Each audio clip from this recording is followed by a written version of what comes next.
Hello friends, welcome back to Studykar. मैं हूं आपका दोस्त प्रभाकर। दोस्तों, अभी हाल ही में एक बहुत ही बड़ी न्यूज आई है कि जो गिलगिट और बाल्टिस्तान का एरिया है उसका सौदा पाकिस्तान कर सकता है चाइना के साथ। यानी कि जो गिलगिट बाल्टिस्तान का एरिया है वो पाकिस्तान जो है चाइना को दे सकता है। तो सबसे पहले हम गिलगिट और बाल्टिस्तान के एरिया को देख लेते हैं। जो पीओके का एरिया है तो वहां पर गिलगिट बाल्टिस्तान का एरिया आता है और इसी एरिया को दोस्तों जो पाकिस्तान है वो चाइना को सौंपने जा रहा है या उसका सौदा कर सकता है। ठीक है दोस्तों, तो ये आप जो लाइन देख रहे हैं ये है LOC यानी लाइन ऑफ कंट्रोल, और ये है जम्मू कश्मीर का एरिया, ये लद्दाख का एरिया, और ये है अक्साई चीन जो कि चाइना के कब्जे में है। और फिर दोस्तों ये जो आपको पीला भाग दिखाई दे रहा है ये वो एरिया है जिसको पाकिस्तान ने चाइना को सौंप दिया है।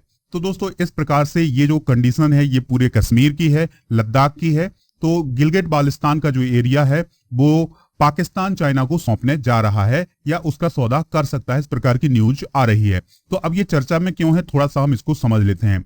तो काराकोरम नेशनल मूवमेंट के अध्यक्ष हैं मुमताज, तो उन्होंने आशंका व्यक्त करते हुए कहा है कि जो अलग थलग और उपेक्षित गिलगिट बाल्टिस्तान का एरिया है वो पूरी दुनिया के लिए यानी वर्ल्ड पावर्स के लिए एक कंपटीशन करने के लिए भविष्य का युद्ध यानी फ्यूचर बार का मैदान बन सकता है। यानी पूरी दुनिया की नजर जो है इस इलाके पर हो सकती है आने वाले समय में।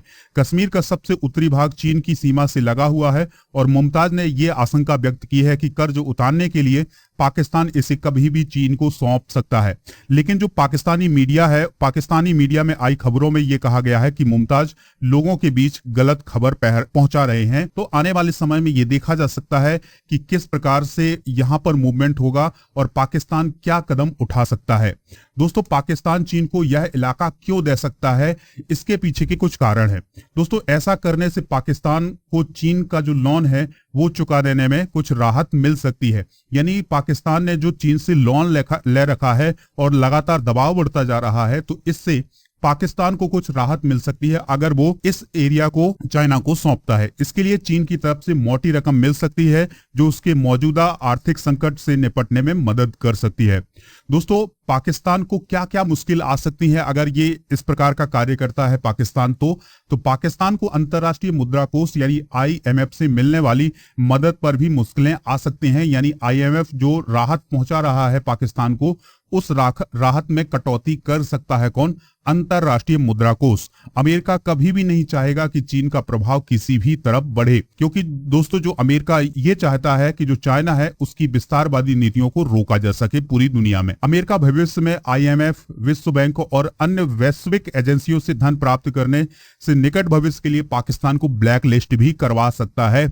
यानी ब्लैक लिस्ट हो सकता है हर जगह से पाकिस्तान अगर वो इस प्रकार का कदम उठाता है। तो दोस्तों और क्या मुश्किल आएंगी? अंतर्राष्ट्रीय विरोध के साथ साथ जो गिलगिट और बाल्टिस्तान में रहने वाले लोग हैं वो इसके लिए सड़क पर उतर सकते हैं। यानी गिलगिट बाल्टिस्तान में इसका विरोध हो सकता है। इससे पहले से ही चीन पाकिस्तान आर्थिक कॉरिडोर यानी CPEC को लेकर वहां के लोग नाराज चल रहे हैं। देखिए दोस्तों, ये आप जो रेड लाइन देख रहे हैं ये है CPEC यानी चाइना पाकिस्तान इकोनॉमिक कॉरिडोर। तो इसका विरोध जो है वो गिलगिट बाल्टिस्तान के लोग पहले से ही कर रहे हैं। अगर ये एरिया चाइना को सौंपा जा सकता है या इसको सौदा किया जाता है तो जो गिलगिट बाल्टिस्तान में रहने वाले लोग हैं वो सड़क पर उतर सकते हैं और यहाँ पर जबरदस्त विरोध प्रदर्शन देखने को मिल सकते हैं और इंडिया भी इस पर कड़ा रुख अपना सकता है। तो दोस्तों इस प्रकार के हालात बन रहे हैं अभी वर्तमान में इस इलाके में।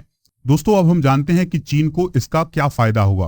तो दोस्तों चाइना ये चाहता है कि साउथ एशिया में जो उसका दबदबा है वो और बढ़े। तो अगर ये गिलगिट बाल्टिस्तान का एरिया उसे प्राप्त हो जाता है तो उसका जो दबदबा है और बढ़ सकता है। दोस्तों चाइना के लिए एक और फायदा होगा कि जो गिलगिट बाल्टिस्तान का एरिया है वहां से चीन पाकिस्तान आर्थिक कॉरिडोर यानी CPEC गुजरता है और जो गिलगिट बाल्टिस्तान के लोग हैं वो इसका विरोध करते हैं। अगर ये एरिया उसके साथ आ जाता है तो वहां पर विरोध प्रदर्शन को भी दबाया जा सकता है और इस CPEC को आसानी से बनाया जा सकता है। दोस्तों आपको ये लेक्चर कैसा लगा कमेंट बॉक्स में जरूर बताइएगा।